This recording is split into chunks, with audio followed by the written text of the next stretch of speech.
যে ঘরে নামাজ নাই সে ঘরে যতই আয় রোজগার হোক না কেন বরকত থাকবে না।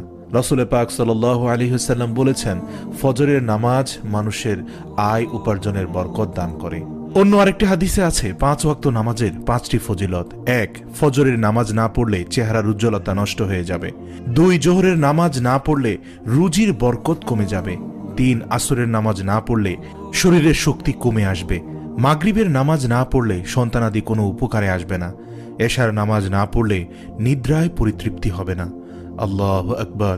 আল্লাহ রাব্বুল আলামিন নামাজের মাধ্যমে আমাদের ঘরের বরকত আনার তৌফিক দান করুক।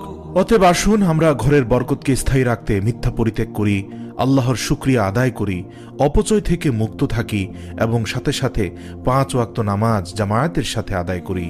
আল্লাহ পাক আমাদের সকলকে বুঝার ও আমল করার তৌফিক দান করুক। আমিন।